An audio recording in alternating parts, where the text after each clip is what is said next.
This is the story of a fateful love encountered by a young American woman under the hot African sun. Before watching the video, please press subscribe and like. It's a great help to us. Sarah Johnson, just past 30, endured a hectic daily life working at a mid-sized company in the U.S. Caught up in the familiar routine, recurring projects, and competitive structure, she ran frantically until, at some point, an unidentifiable sense of emptiness crept in. She told herself she worked just to make a living, suffering sleepless nights from the anxiety that arrived every Sunday, but considered it a common worry everyone faces. However, when the company began restructuring, her department was among the first targeted for downsizing. On the day she had no choice but to resign, Sarah felt a strange, brief sense of liberation as she left the company building. Simultaneously, a huge question mark formed in her heart: what should I do now? That question mark seemed unfillable. Then, by chance, she saw a volunteer recruitment notice shared by an acquaintance on social media. While there were domestic opportunities, the description for overseas volunteers particularly caught her eye. The moment she saw the phrase "Rural Development Volunteer in Kasungu Region, Malawi, Africa," a mix of unfamiliar curiosity and nervous anticipation struck her. Though she usually would have hesitated, this time the thought, "let's just be bold and go for it once," was strong. People around her tried to dissuade her, but her mind was already made up. A powerful feeling arose: somehow, just once, I want to go to a completely new world and find something I can do. While writing down her skills and experience on the application, excitement and doubt about her own decision mingled. There was uncertainty, but the fact that she would experience new people, a new language, and a new culture in a completely fresh environment, free from the constraints of her life back home, made her heart flutter. By the time she booked her flight, got vaccinated, and finished preparations, her life already felt like it was on a completely different trajectory. Her fussing friends showered her with questions like, "What on earth are you going to do in such a faraway place?" or warnings like, "It's dangerous there." Her family, cleverly mixing concern and support, urged her to just take care of her health if she was determined to go. Exhausted by everything and needing something new, Sarah boarded the plane to Malawi. It was the beginning of an unfamiliar adventure. When she landed at Lilongwe International Airport in Malawi, the intensely beating sunlight was breathtakingly hot. Even the wind carried exotic smells as it blew. Michael, the local coordinator for the international volunteer organization waiting at the airport, greeted Sarah with a warm smile and fluent English. With a cheerful handshake and his friendly voice calling out, "Welcome to Malawi," Sarah felt a flicker of nervousness but also a growing conviction that her choice was right. Inside the car traveling from the airport to the volunteer accommodation prepared in Kasungu, the scenery outside the window gradually transformed into something entirely different from the U.S. Lush acacia trees, dusty ochre roads, women carrying water pots on their heads, shops with piles of firewood stacked by the roadside. Passing through various villages, the expressions of people walking in traditional clothing of bright primary colors looked so bright and peaceful. Unlike the hectic pace back home, time seemed to flow more slowly here.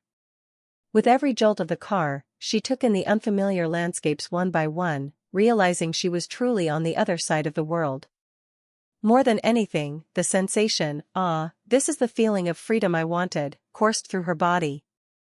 The single-story building housing the accommodation, shared by a few American volunteers and local staff, was simpler than expected. The electricity supply wasn't stable, so the fan often stopped, and the drinking water had a slight earthy smell even after passing through a filter. But Sarah considered even this a new experience. The first day flew by with settling in and orientation. From the second day, activities were scheduled to begin in earnest in Nkanya village, part of Kasungu. The volunteer group had much to do in various fields like education, agriculture, and health, but Sarah still felt unsure how she could specifically help the villagers. Nevertheless, a strange sense of anticipation filled her heart. The hope that she might find clues to a new life here excited her. The next morning, the volunteer group arrived in Nkanya village by minibus. After passing through a central area with a small market, the bus stopped on a quiet roadside dotted with sorghum and corn fields. Villagers appeared one by one from somewhere, welcoming the volunteers. Adults offered shy smiles, while children, eyes full of curiosity, greeted them in the local language, saying hello. Sarah's assigned task was to implement a nutrition improvement project for the villagers in collaboration with the local health center. Malawi had a particularly severe problem with child malnutrition, largely due to diets lacking protein and micronutrients. Sarah had prepared simple food preservation techniques and nutrition education materials from her background, but seeing the situation firsthand revealed much greater complexity.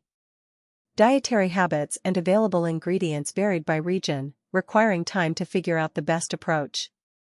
Still, the volunteer group and villagers created an atmosphere of "let's do well together" with bright expressions.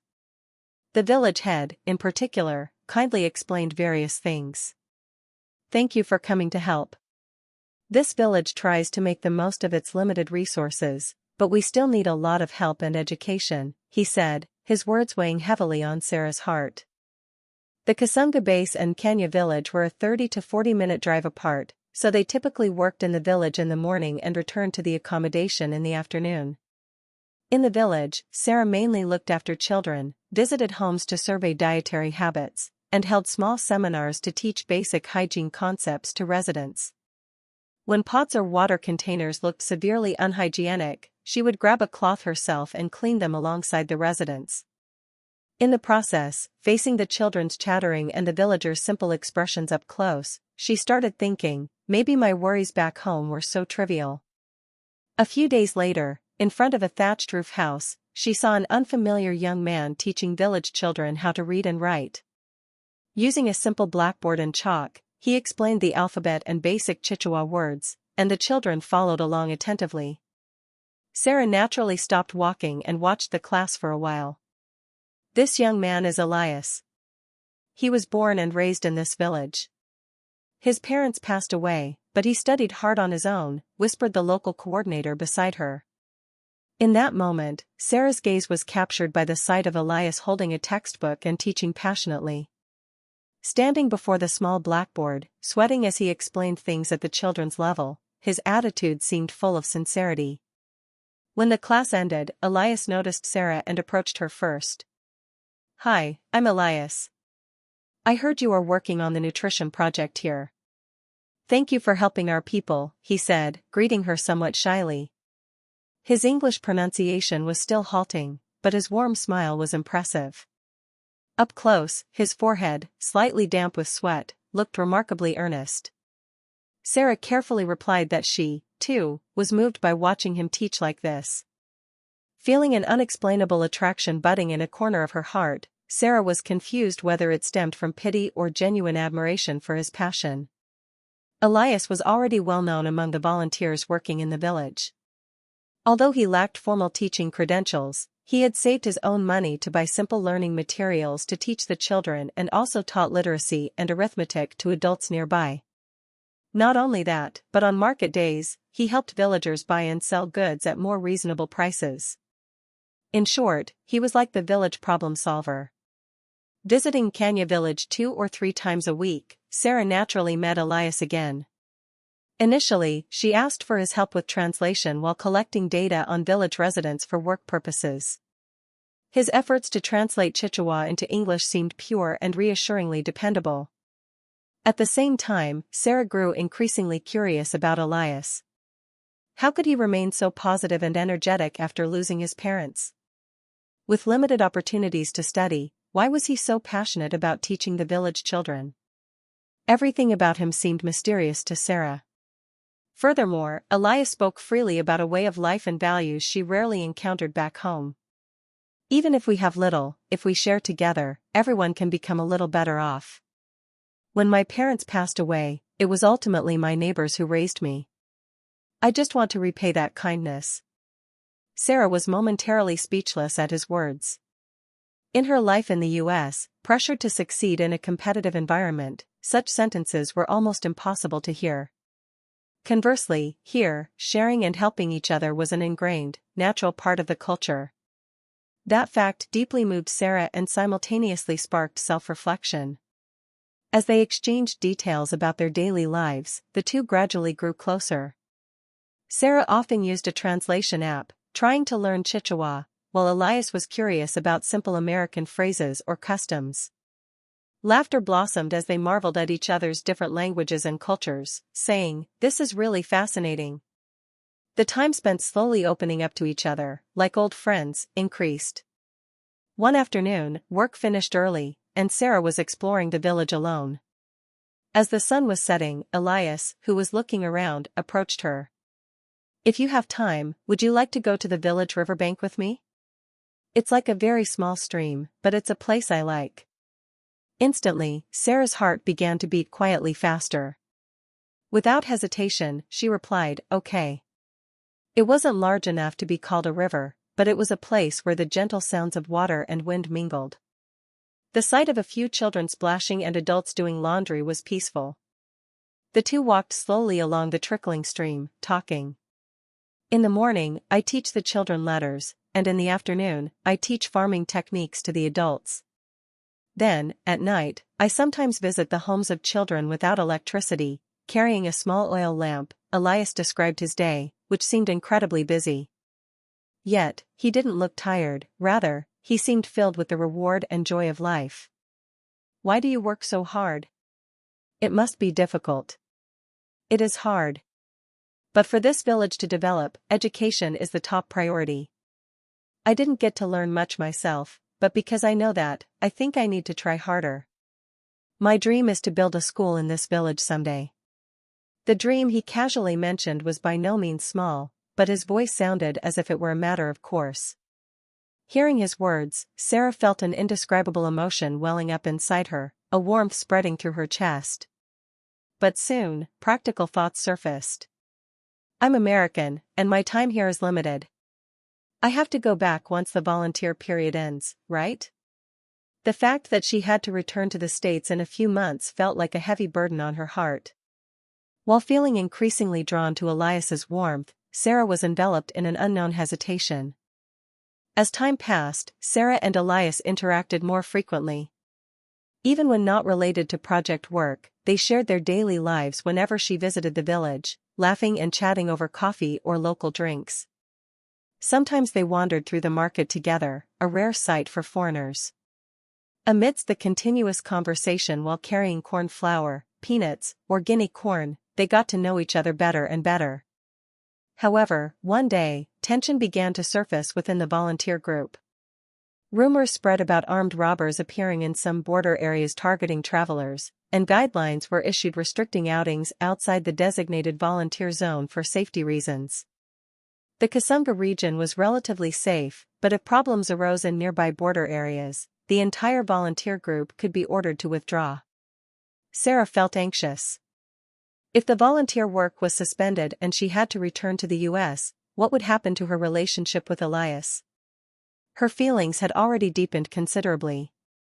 Being with him made her think, such a pure and passionate person exists in the world, and all the complicated daily life and personal worries she left behind back home seemed trivial. Sarah felt more and more keenly, deep in her bones, that this feeling wasn't pity or sympathy, but something close to real love. However, the surrounding gazes were not easy to ignore. Whispers circulated among locals and volunteers alike. Is an American woman really developing feelings for a local young man? Although no one said it openly, she could feel people tilting their heads in question when they saw the two together. A few volunteers asked Sarah, half worried, half curious. "Is it real? You shouldn't give him false hope, or what will you do when you go back?" But these obstacles were insufficient to stop the feelings that had already grown so large in Sarah's heart. In moments with Elias, she felt an overwhelming sense of living a life on a completely different plane. It wasn't an escape from her exhausting life back in the States, but a journey of rediscovering human connection and values itself. One late afternoon, urgent news arrived from the village health center. A highly contagious waterborne disease had started spreading in a related village near Nkanya. That village was close to the border with Mozambique, and stories were heard that some people who had gone seeking local remedies had not returned. Immediate help was needed. The health center director and the volunteer group concluded they needed to procure necessary medical supplies and hygiene materials and deliver them directly to the village. However, due to safety concerns, they hesitated to act readily. At the time, volunteer group regulations restricted movement near the border, but exceptions could be approved if the situation became severe. Sarah volunteered to go along to help with translation and understanding the local situation. The problem was who would guide her. Elias unhesitatingly said he would go. "It's dangerous, but if we just leave those people, there will be more victims. Our villagers also consider helping each other a matter of course." His resolve seemed firm. A small volunteer team was formed, and they loaded medical supplies onto an old truck, heading towards the related village near the border. The journey was not easy. The road conditions were poor, and there were checkpoints and unofficial toll collectors along the way. At night, pitch-black darkness descended, without a single streetlight on the road. Each time, the driver and Elias took turns navigating, while Sarah accompanied them with a pounding heart. Amidst the anxiety and tension, Elias would repeat in a soft voice, "It's okay. If we're together, we can make it through." Sarah found temporary calm in his words. The fact that someone was giving her strength, and that they were relying on each other while facing danger together, no longer felt awkward. When they arrived at the village near the border, the disease was already spreading rapidly. Patients lay in makeshift tents, crying out in pain. Children and the elderly desperately needed urgent medicine and clean water. The volunteer team immediately got busy. Sarah sorted and carried the donated serums and medicines, checking the basic conditions of the patients. Working tirelessly day and night, Sarah was drenched in sweat but didn't want to rest for a moment. A sense of pride, "Now I'm really being helpful," surged within her. However, a problem arose. Rumors spread that some armed robbers were looting nearby villages, and the volunteer team soon faced the situation of having to consider immediate withdrawal. Realistically, there was almost no security personnel protecting this village, and the volunteer team itself had no capacity to counter armed groups. Staying longer could lead to greater danger. Most volunteers began considering withdrawal as instructed by headquarters, but Elias remained steadfast. "I want to stay just a little longer, at least until the patients get better. Please give us some time," he pleaded desperately. Sarah also argued for staying, asking, "If we leave now, what will happen to those who haven't even received proper treatment?" Communication with headquarters continued, and eventually, the recommendation came down: only minimal personnel should remain, and female volunteers should return quickly.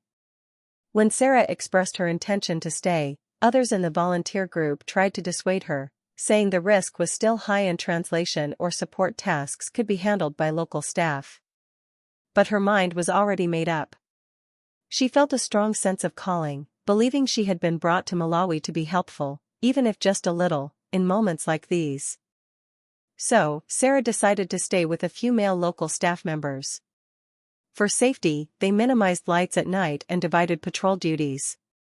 Elias volunteered for the dangerous task of securing blankets and food for the children and the elderly. While he walked long distances in the middle of the night to obtain supplies from other villages, there was no telling when armed robbers might appear.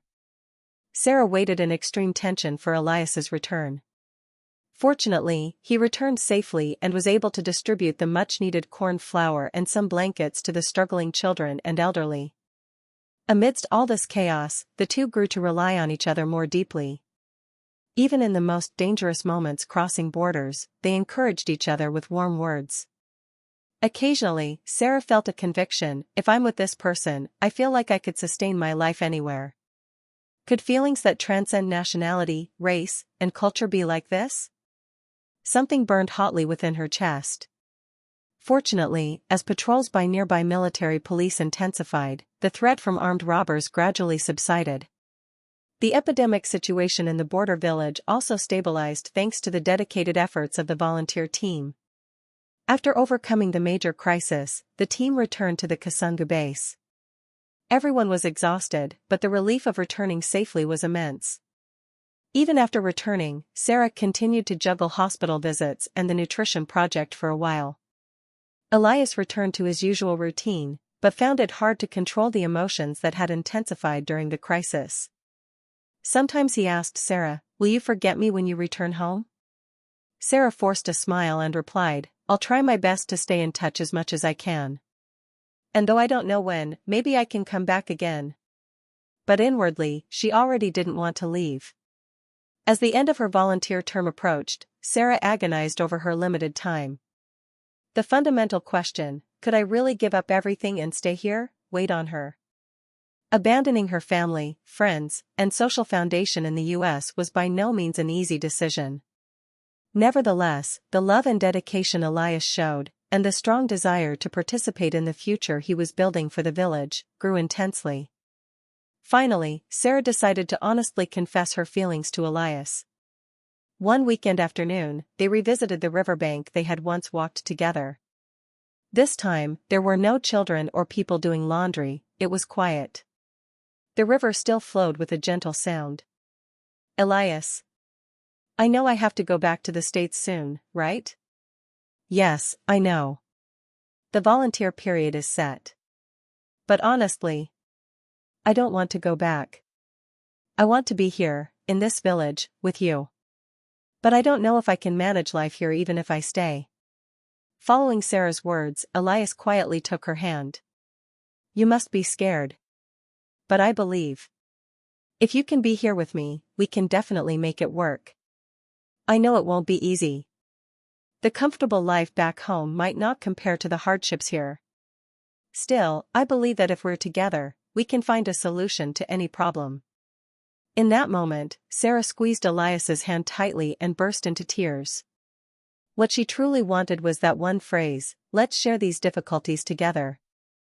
Elias's words were exactly that. As the volunteer period ended, Sarah made her decision. Instead of returning to the U.S., she decided to stay longer locally and find a way to officially participate in NGO projects.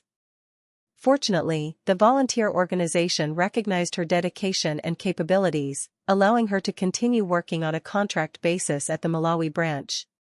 After that, Sarah and Elias officially started living together. Of course, there were many mountains to climb, from handling marriage paperwork issues to bridging language and cultural gaps, and concerns about financial stability. But the two did not give up. To persuade Sarah's parents in the U.S., they sent video messages, and Elias wrote heartfelt letters in Chichewa and English, attaching English translations where needed, or just relying on the English. Sarah's parents were initially taken aback but slowly began to open their hearts upon seeing their daughter's sincere expression and hearing the happiness in her voice. Finally, a year later, Sarah and Elias held a simple, traditional Malawian wedding ceremony. That day, all the villagers blessed them, and children sang and clapped for the couple. When Sarah played celebratory music from a small speaker she brought from the States, everyone danced to the music. Love that crossed borders brightly colored the village. Afterward, Sarah continued leading the nutrition improvement project, while Elias worked hard to expand the small study room for children. They gradually improved the village education system by receiving donations of teaching materials and desks from nearby churches. Acquaintances in the U.S. also heard the news and collected used books to send via parcel post. Sarah occasionally returned to the States to spend time with her family and discuss support or related projects, but now her real home was Nkanya village. The red dirt roads filled with the smell of sweat, the corn growing in the fields, the overlooking acacia trees, and the clear sky every day, there existed the person she loved and the future she dreamed of, together. Thus, Sarah Johnson was no longer the person who missed America and lived a busy life. Now, she was faithfully living on this land as a wife and a friend to the village. It could be called love that transcends borders, but to her, it felt utterly natural and normal. The two were proving with their whole being that the borders of love are ultimately illusions created by humans. Thank you for watching today. If you found the video informative, please subscribe, like, and leave a comment.